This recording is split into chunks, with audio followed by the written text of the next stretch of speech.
Hola a todos, vamos a ver en este vídeo un modelo de lo que puede ser el examen final de contabilidad financiera superior, ¿vale? Como sabéis, ha cambiado el libro, entonces no tenemos modelos de examen para fijarnos. Entonces, el equipo docente ha colgado unos modelos de exámenes en el campus virtual, que son un total de 12 preguntas, que combinan preguntas de todos los temas, ¿vale? En realidad, son preguntas que ya tenéis resueltas en los distintos vídeos de ejercicios extra, que son esos ejercicios extra de autoevaluación del campus virtual, ¿vale? Pero simplemente cambian los números. Entonces, a nivel de repaso, lo que podéis hacer, yo os recomiendo que, entiendo que una vez estéis viendo este vídeo es porque ya habéis visualizado las explicaciones, los ejercicios extra de cada capítulo, y entonces que lo toméis como una prueba para el examen. Por tanto, intentar hacer, antes de ver el vídeo en la pizarra, intentar hacer esos ejercicios vosotras solas, a ver qué tal. Obviamente luego tenéis el vídeo, tenéis la pizarra para corregir, ¿vale? Pues son un total de 12 preguntas, como será en el examen, vamos a verlas una por una, ¿vale? Vamos a indicar el tema a que corresponden. Por ejemplo, esta pregunta número 1 corresponde al tema número 5, relacionada con el tema de las participaciones recíprocas, ¿vale? Nos dice, la sociedad anónima Alfa tiene un capital compuesto por 280.000 acciones de 3 euros de valor nominal, mientras que el capital de la sociedad anónima Beta se divide en 140.000 acciones de 7 euros de nominal. Beta posee, nos dice, el 10% del capital de Alfa y además Alfa compró el 10% de las acciones de Beta por 5,95. O sea, ya estamos en el límite. ¿Por qué?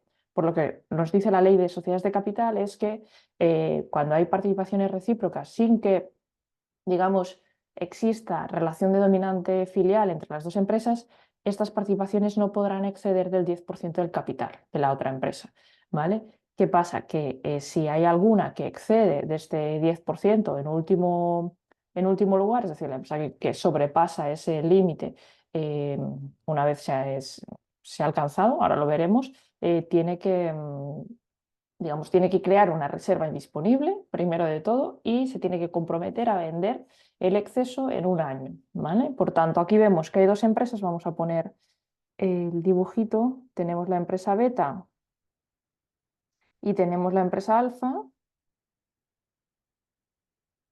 ¿vale? Entonces nos dice que la empresa Beta tiene 140.000 acciones de 7 euros de valor nominal, luego la empresa Alfa tiene 280.000 acciones de 3 euros de valor nominal y entonces nos dice por aquí, ya nos lo dice, Beta posee el 10% de capital de Alfa, ¿vale? Es decir, digamos que el 10% del capital de Beta lo tiene Alfa.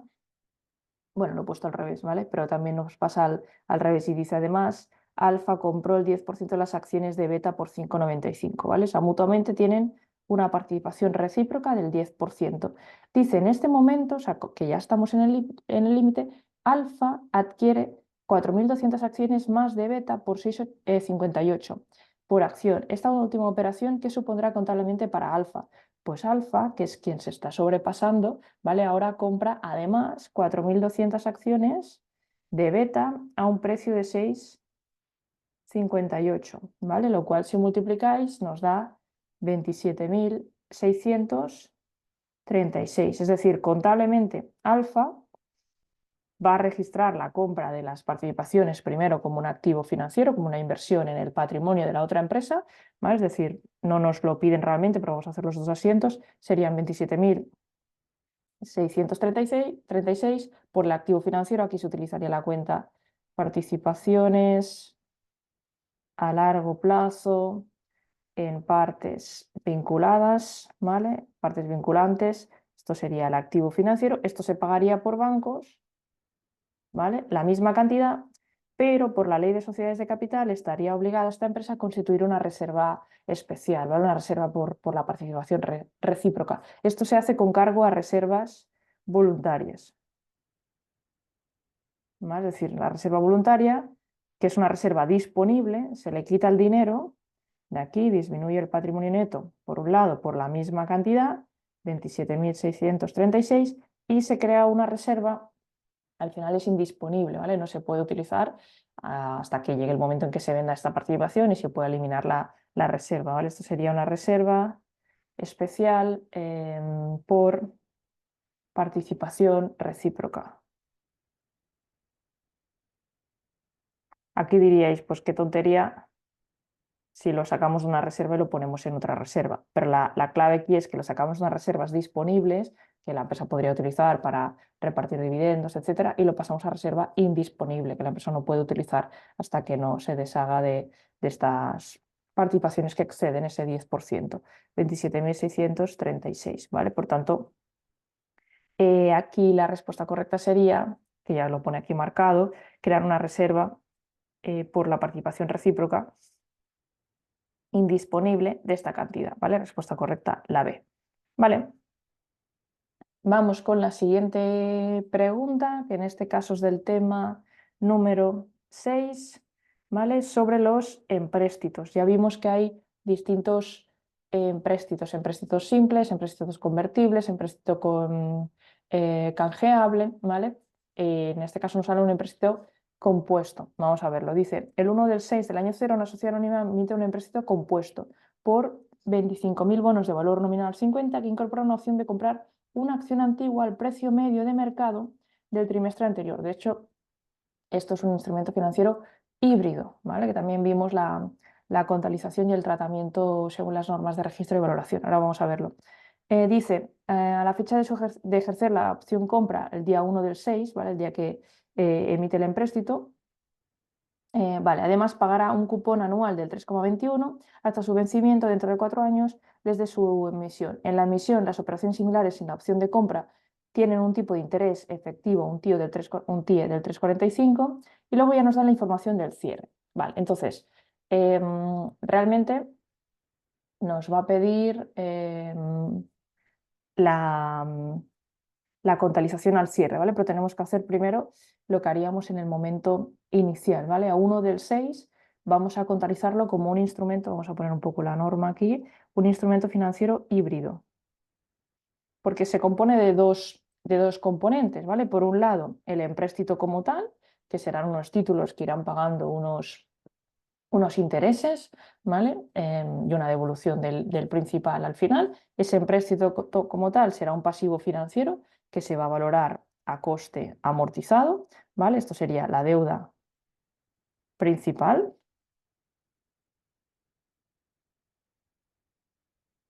Y luego también este empréstito incorpora una opción de compra de una acción antigua al precio medio de mercado del trimestre anterior a la fecha de ejercer la opción compra. Es decir, el inversor que compra un título tiene derecho también a comprar una acción a un precio medio de mercado, ¿vale? Por tanto, esta otra parte del contrato, ¿vale? Se valoraría, o sea, la opción compra, ¿vale? Que para la empresa es un pasivo, pero es un pasivo financiero a valor razonable. Sí, que básicamente lo calcularemos por diferencia, es decir, el instrumento financiero híbrido, el valor total será el resultado de los bonos por su valor nominal, es decir, 25.000 bonos por 50 euros de valor nominal, lo cual nos daría 1.250.000, ¿vale? Y lo que nos dice la norma es que el valor inicial de este pasivo financiero a coste amortizado será el valor actual de actualizar los flujos de efectivo de ese empréstito, pero al tipo de interés medio del mercado de operaciones similares, ¿vale? Que nos lo dice aquí, que es del 3,45. Es decir, este empréstito supondría, primero, en el momento inicial, 1/6 del año 0, cobrar esta cantidad, ¿vale? 1.250.000. Vale, entonces, esto nos servirá para, digamos, establecer el valor total, ¿eh? El valor que le asignamos a la deuda principal. Saldrá de actualizar los distintos flujos, ¿vale? Que de hecho nos dice que al final de cada uno de los 4 años de vida de este empréstito se paga un cupón, ¿vale? El cupón, de hecho, que es la parte de intereses, nos dicen aquí que el cupón anual es del 3,21. Este 3,21 se aplica sobre el valor nominal de 1.250.000. 3,21, esto supondrá unos pagos anuales de 4.125, es decir, la empresa Cuando llegue el final de cada año, tendrá que pagar a los inversores, a todos los que tienen estos títulos, 4.125, ¿vale? Cada uno de estos años. Y aparte, el último año tendrá que devolver, aparte del cupón, tendrá que devolver el principal, el valor nominal, 1.250.000. ¿Sí? Pues el valor inicial de la parte que asignamos al valor del pasivo financiero a coste amortizado, ¿vale? Es el valor actual de estos flujos, pero teniendo en cuenta el TIE que nos dice aquí del 3,45. ¿Sí? Es decir, si actualizamos todo esto, será las cantidades de cupón se producen anualmente la misma cantidad, ¿vale? Esto si os acordáis de matemática financiera, lo podéis actualizar año a año, como queráis, pero si queréis ir más rápido, si hacéis 40.125 multiplicado por 1 menos 1 más este tipo de interés a la menos 4, porque se va a producir durante 4 años el cupón, y hacemos esto es lo mismo que hacer 1 por 1 partido entre 1,0345 más 4.125, 1,0345 a la 2, ¿vale? Así hasta el año 4, que es una forma más rápida, ¿vale? Como queráis. Y luego nos faltaría actualizar, es decir, con esta fórmula hemos actualizado los 4 pagos del cupón al momento cero con este tipo de interés efectivo y actualizamos, nos queda 1.250.000, ¿vale? Que podéis dividirlo entre 1,0345 elevado a la 4, porque lo queréis tirar hacia atrás 4 años, o si lo multiplicáis, ¿vale? Podríais hacer esto también, si lo multiplicáis a la menos 4, ¿vale? Os tiene que dar lo mismo. ¿Vale? Por tanto, este valor inicial del pasivo financiero, de lo que asignamos a la deuda principal, ¿vale? Es 1.238.967,67, ¿vale? Este es el valor, vamos a ponerlo aquí, que asignamos a la deuda principal, 1.238.967,67. Y aquí ya veis, por diferencia con el valor total del instrumento financiero híbrido, sacamos el valor que le asignamos a la opción compra. Es decir, la diferencia sería 11.032,33. Vale, entonces, ¿qué pasa al cierre? Que al cierre sería aquí 31 del 12. Al cierre, vamos a ponerlo, ¿cómo se valoran estos dos instrumentos distintos o estos dos pasivos? Este se valora a coste amortizado y este se valora a valor razonable, ¿vale? Por tanto, el pasivo financiero a coste amortizado, su valor al cierre será el valor inicial, 1.238.967,67, con el tipo de interés efectivo que estamos utilizando aquí, también lo actualizamos, lo llevamos, ¿vale? 6 meses hacia adelante. ¿Qué digo 6? Perdón, 7 meses porque estamos a 1 del 6. De 1 del 6 a 31 de diciembre serían 7 meses, ¿vale? Por tanto, lo multiplicamos por 1,0345 y lo elevamos a 7 entre 12, ¿vale? De esta forma le estaremos añadiendo los intereses devengados durante estos 7 meses y se los sumamos al valor del pasivo, ¿vale? Y esto nos dará 1.263.725,54, ¿vale? Y el pasivo financiero de la opción compra se valora a valor razonable, ¿vale? Aquí fijaros que nos dicen la información. Pensad que cada uno de estos títulos, 25.000 bonos, tiene la opción de comprar una acción. Tiene sí, ya lo digo bien, una opción compra para adquirir una acción antigua. Y aquí nos dice el valor de una opción compra de acciones se estima 0,47. Nos tienen que decir el valor razonable a hacer el ejercicio. Por tanto, cada una de estas 25.000 obligaciones tiene un derecho de adquirir una acción y esta opción compra se está valorando ahora. Cuidado aquí porque el 0,47 no es el valor medio, no es el precio medio de las acciones, es el valor razonable al cual se puede vender al mercado esta opción compra, ¿vale? 0,47. Entonces, su valor al cierre tiene que ser 11.750. ¿Qué pasa? Que lo teníamos valorado a 11.032,33. Por tanto, hay un incremento de este valor, ¿vale? La diferencia sería 717,67. Aquí mucho cuidado porque podéis pensar, incremento de valor, eso es positivo para la empresa, beneficio. No, al revés, es un pasivo. está valorado el pasivo. ¿Qué pasa si el pasivo se incrementa? Es más obligación para la empresa, ¿vale? Por tanto, más deuda, para así decirlo, más pasivo financiero, por tanto, es una cosa mala, ¿sí? El asiento contable será de pérdidas a incremento del pasivo. ¿Sí? Entonces, esta respuesta cuadra con la opción B. Reflejará un pasivo financiero coste amortizado por esta cantidad, un pasivo financiero o valor razonable por 11.750 y un resultado de pérdidas y ganancias de 717,67, que es justamente esta parte que se registrará como pérdidas. ¿Vale? Y bueno, nos podrían haber dicho también que la diferencia entre el valor del pasivo financiero coste amortizado al inicio y al final, eso se recoge como intereses del empréstito. ¿Vale? Vale, por tanto, respuesta correcta la B. Vale, vamos con la tercera pregunta, que esta es del tema 5. Sí, que también lo vimos, son pagos basados en instrumentos de patrimonio. ¿Vale? Aquí nos dice, una sociedad anónima contrata un servicio con otro agente económico ajeno a la compañía. Aquí explicamos también que si el servicio es contratado con un trabajador de la empresa, lo que decía el Plan General Contable y lo que decían las normas internacionales era distinto. ¿Vale? Entonces aquí por eso nos especifican que es con un agente económico ajeno a la compañía. Entonces el tratamiento contable es el mismo. Vale.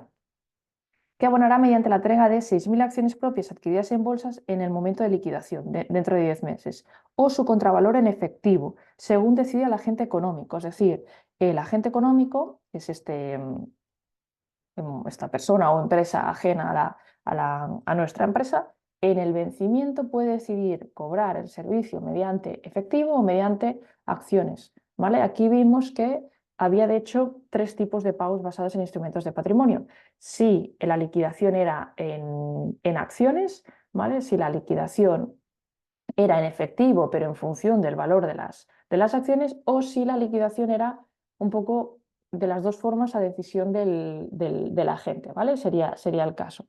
Vale, entonces nos dicen, en la fecha inicial del acuerdo la acción cotiza a 3,1, además sabemos que la tasa de interés implícito para operaciones similares es del 3,24, mientras que las opciones sobre una acción de la sociedad anónima cotizan a 0,49. ¿Cuál es el efecto contable de esta operación? Redondeando a 2 decimales. Nos piden del momento inicial, no del cierre. Tanto estos pagos basados en instrumentos de patrimonio, en este caso sería un instrumento financiero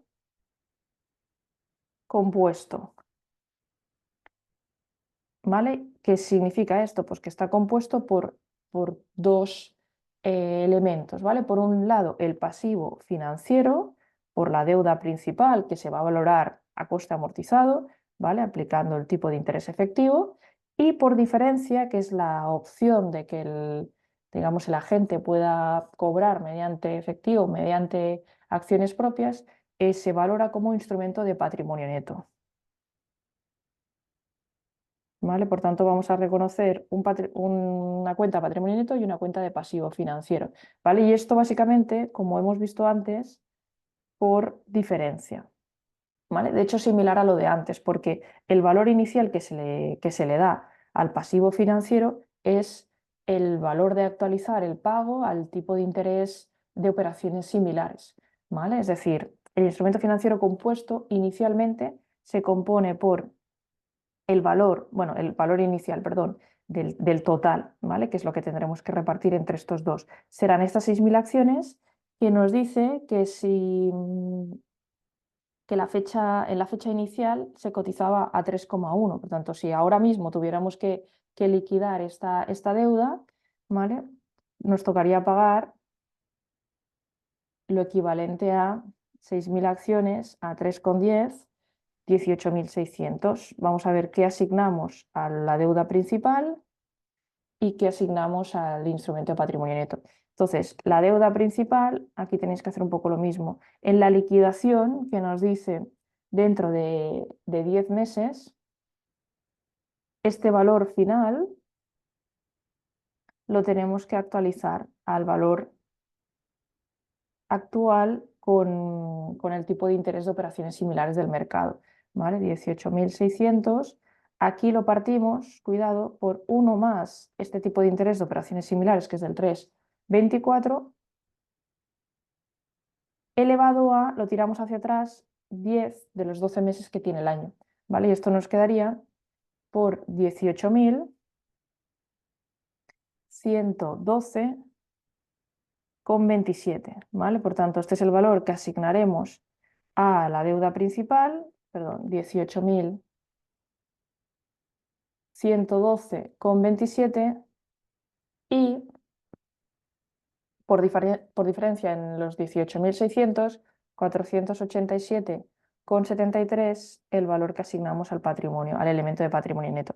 ¿Vale? Por lo tanto, la respuesta correcta ya veis que cuadra, que sería la primera, la A. Vale.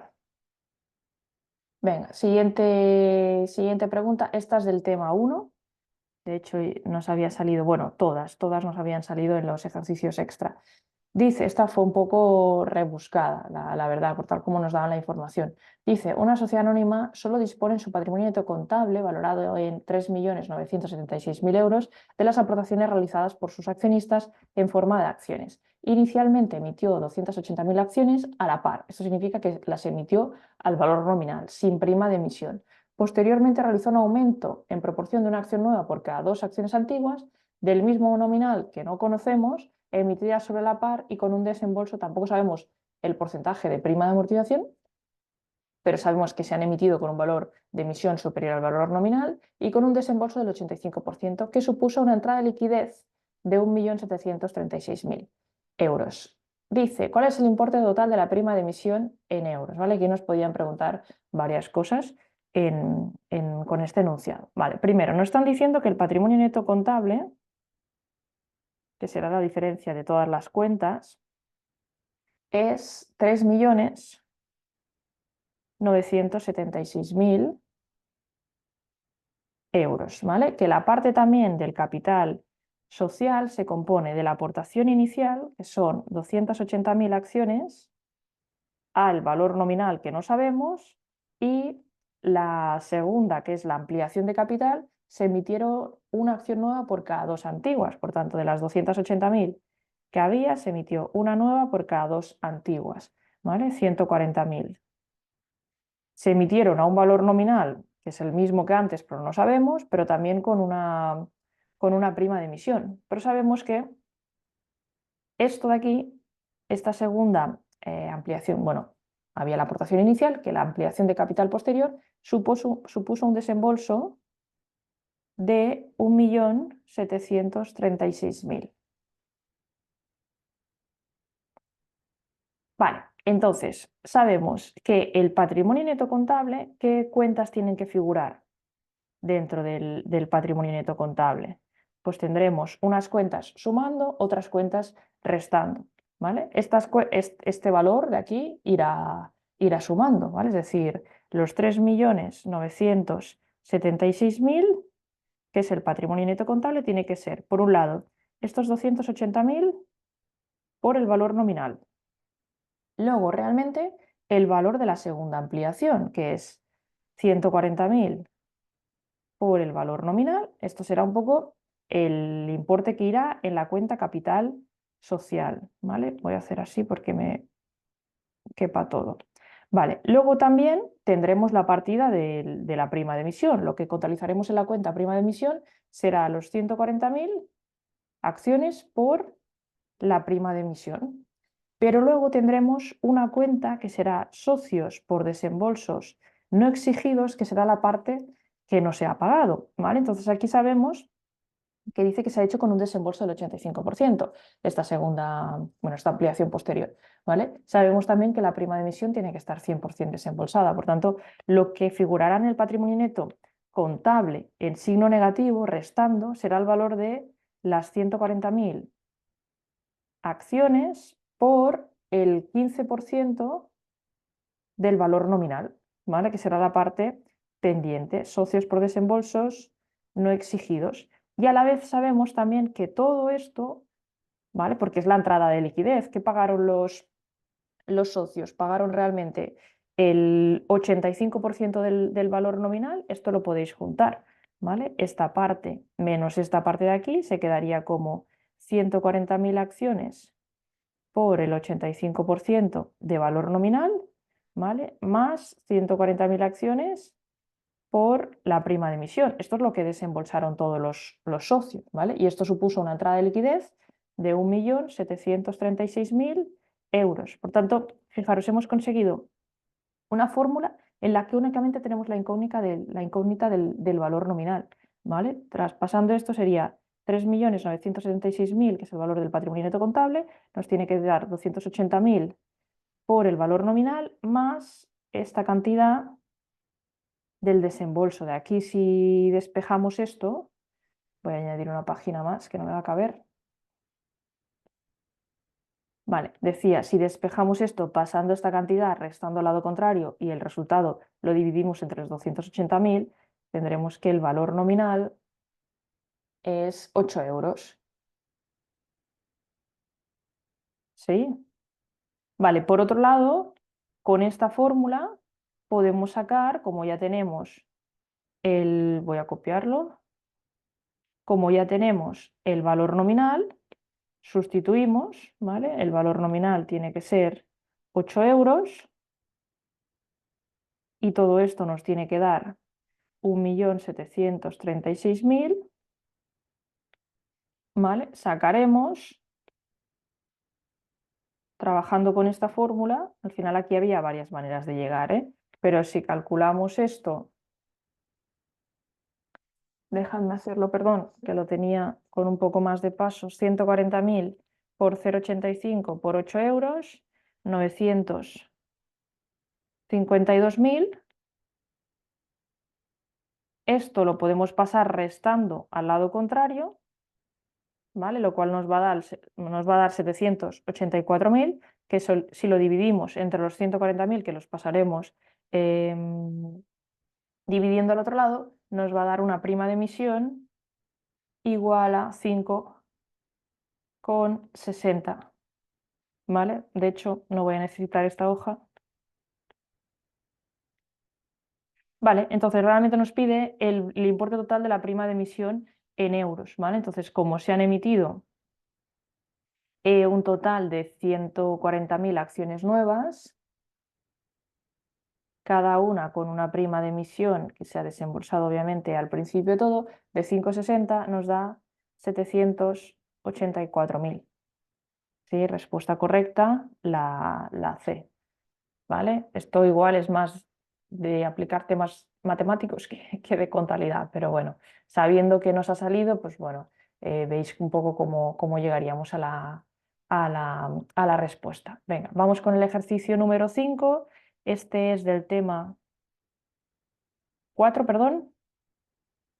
Vale, relacionado también con el tema del patrimonio neto y el capital, que ya ves que prácticamente todos los temas giran en torno a estos temas de patrimonio neto y capital. Aquí es una reducción de capital, ¿vale? Nos dice una sociedad anónima cuyo capital se compone de 600.000 acciones de valor nominal 3, totalmente desembolsado, dispone en su patrimonio neto de una reserva voluntaria por 30.000, una reserva legal por importe de 218.000 euros y unas pérdidas acumuladas por importe de 1.148.000. Si la sociedad estuviera obligada a compensar pérdidas, desearía hacerlo por la menor cuantía posible. ¿Cuál de las siguientes afirmaciones sobre esta operación es correcta?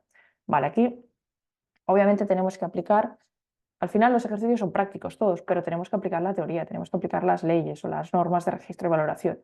Vale, nos dice que la empresa, la ley de sociedades de capital, nos dice que la empresa está obligada a compensar pérdidas cuando su patrimonio neto, mucho cuidado, su patrimonio neto calculado a nivel mercantil, ¿vale? Es inferior a 2/3 partes del capital también calculado a nivel mercantil, es decir, si tuviéramos acciones consideradas pasivo financiero, también lo incluiríamos. Vale. Su patrimonio neto a nivel mercantil, ¿qué tenemos? Tenemos las 600.000 acciones de valor nominal 3, ¿vale? Que sería el capital, que sería 1.800.000. Luego tenemos la reserva voluntaria por 30.000, la reserva legal por 218.000 y las pérdidas acumuladas que van restando de 1.148.000, lo cual nos da un patrimonio neto de 900.000. Vale, ¿y cuáles las 2/3 partes del capital? Pues serían 2/3 partes de 1.800.000, esto nos da 1.200.000.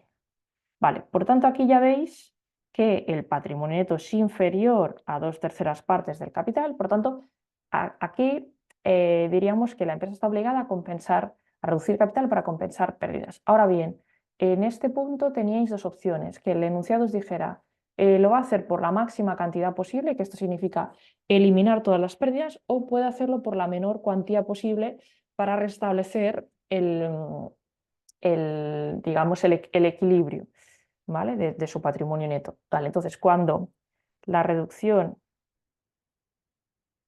de capital es la mínima, aquí vimos que se utilizaba una fórmula, ¿vale? Que el patrimonio neto, para restablecer esta igualdad, ¿vale? Tiene que llegar a ser igual o superior a 2/3 partes del capital, ¿vale? Por tanto, tendremos que reducir, esta X será la reducción de capital que vamos a tener que hacer para restablecer esta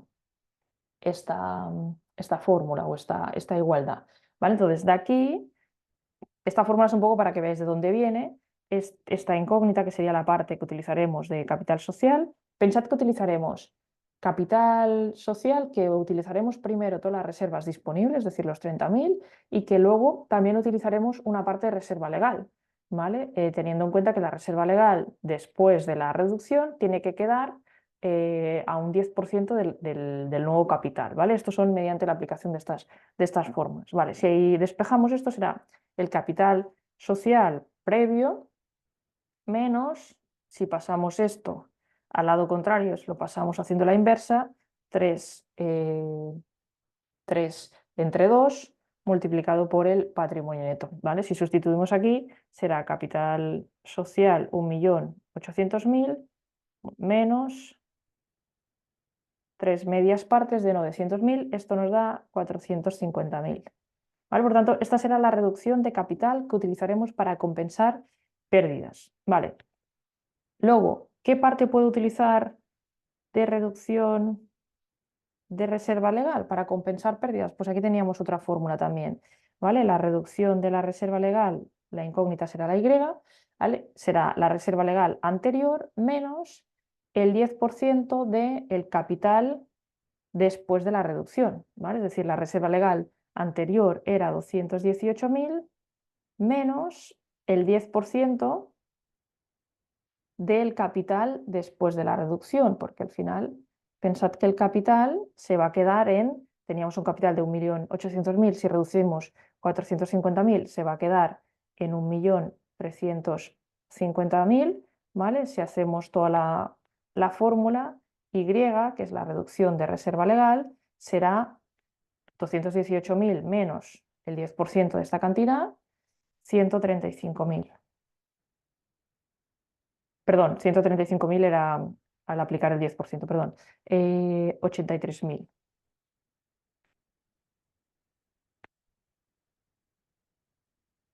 Entonces, fijaros, como el capital nos queda en 1.350.000, al reducir la reserva legal 83.000, ¿cómo nos va a quedar la reserva legal después de la reducción? Pues 218.000 menos 83.000 nos va a quedar una reserva legal de 135.000, que es el 10% del capital una vez reducido, ¿vale? Por tanto, estamos cumpliendo, o sea, esta fórmula nos sirve para cumplir con la normativa, ¿vale? Por tanto, aquí si lo hacemos en forma de asiento, que lo vamos a entender mejor, ¿vale?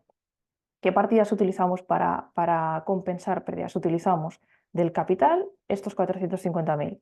Por tanto, capital social se reduce en 450.000. Luego, de reserva legal, utilizamos 83.000, ¿vale? Reserva legal. Y luego, sí o sí, tenemos que utilizar la totalidad de las reservas disponibles, que son las reservas voluntarias o si tuviéramos prima de emisión también, ¿vale? Todo esto al final es reducción de patrimonio neto que suma una cantidad total de 563.000, que es lo que reducimos pérdidas, ¿vale? Las pérdidas o resultados negativos de ejercicios anteriores las vamos a compensar en 563.000, ¿sí? Esta cuenta sería resultados negativos de ejercicios anteriores. No hemos compensado la totalidad de las pérdidas. La totalidad de las pérdidas sería esta cantidad. Por aquí veréis que si volvemos a calcular el patrimonio neto, nos va a quedar que el patrimonio neto es igual a 2/3 partes del capital. Por tanto, hemos restablecido esta igualdad, ¿vale? Que es lo que nos pide la ley. Vale, entonces la respuesta correcta en este caso sería la C, ¿vale? Que nos cuadra con el asiento, lo podéis ver perfectamente. Vale. Vamos ahora con la pregunta 6, que está relacionada con el tema 4. Vale, nos dice, una sociedad anónima aprueba en Junta General de Accionistas llevar a cabo un aumento de capital mediante la emisión de nuevas acciones y para recibir nuevas aportaciones dinerarias. El aumento se realizará en acciones de 6 euros de valor nominal, en la proporción de una acción nueva por cada 4 antiguas del mismo equivalente valor nominal al 150 y con desembolso mínimo. El capital previo se compone de, aquí tenemos como dos tipos de acciones previas. 180.000 acciones de valor nominal 6, que son del mismo valor nominal de las que se emiten. Luego 70.000 acciones de valor nominal 12, del doble, totalmente desembolsadas. La cotización de la acción antes de la operación era del 180. La sociedad también posee, mucho cuidado, 25.000 obligaciones convertibles de valor nominal 48. ¿Vale? Tendríamos que hacer la equivalencia también. Y convertibles en acciones en la proporción de 8 acciones de valor nominal 6 por cada obligación. Vale, aquí nos pide desde el punto de vista de un inversor. Un inversor, dice, posee 7.000 acciones antiguas de valor nominal 12, valoradas en 15,6 por acción. Tras la segregación de los derechos y su venta, ¿cuál será el valor de su cartera? Vale, aquí pensad que este accionista que ya tenía unas acciones tiene derecho preferente de suscripción por delante de otros nuevos accionistas, es decir, la parte que le toque de acciones de esta nueva ampliación, la parte proporcional, puede o bien ejercer el derecho y adquirirlas o puede, para que no haya un efecto de dilución de su cartera, puede vender esos derechos preferentes de suscripción. ¿Vale? Por tanto, aquí, como nos dice que los va a vender, vamos a tener que calcular el valor del derecho preferente de suscripción. ¿Vale? Aquí teníamos una fórmula que era acciones nuevas multiplicado por el valor de cotización menos el valor de emisión dividido entre acciones nuevas y acciones antiguas. ¿Vale? Entonces, el inversor realmente posee 7.000 acciones de las que tiene un valor nominal de 12, pero las acciones que se amplían son de 6 euros de valor nominal. Por lo tanto, tenemos que hacer estos cálculos. Bueno, podríais hacer de las dos formas, ¿eh? Pero vamos a hacer los cálculos de la acción, o sea, el derecho preferente de suscripción por una acción de valor nominal 6 euros y luego, como estas al final son el doble, pues calcularemos el doble, será este valor, ¿vale? Vale, entonces, vamos a ver esto. La relación sería una acción nueva por cada 4 acciones antiguas, ¿vale? Nos lo pone por aquí. Luego, el valor de cotización, teniendo en cuenta los 6 euros, sería 6 euros de valor nominal y nos dice que están cotizando al 180% de su valor nominal, por tanto, 10,80. Y el valor de emisión sería 6 euros por, dice que se emiten al 150% del valor nominal, lo cual nos da 9 euros. ¿Vale? Si sustituimos aquí, en la fórmula sería, vamos a ponerlo aquí abajo, una acción nueva multiplicado por 10,80 menos 9, partido entre una acción nueva, 4 antiguas. Esto nos da un valor del derecho preferente de suscripción de 0,36 por cada acción de 6 euros. ¿Vale? Si el accionista tiene acciones de 12 euros, hacemos la conversión, es decir, aquí sería 0,36 por 12 entre 6, o directamente ya veis que 12 entre 6 es el doble, por tanto multiplicaríamos por 2, ¿vale? Por tanto, 0,72. ¿Qué hará este accionista con este derecho? Se lo va a vender. Lo va a vender por 0,72, ¿vale? O igual el precio de venta luego es mayor, pero nos está pidiendo el valor de su cartera. Ahora había un efecto dilución y sus acciones han sufrido una disminución de 0,72. Por tanto, sus acciones, valor de su cartera, pensad que el accionista lo tenía en su contabilidad por 15,6, estaban valoradas en 15,6 y ahora han sufrido este efecto dilución o esta disminución de su valor en 0,72, que por otro lado, este 0,72 el accionista lo habrá podido recuperar de la venta de sus derechos, ¿eh? Por eso se produce este efecto. Vale, entonces nos da esto 14,88 por acción. ¿Sí?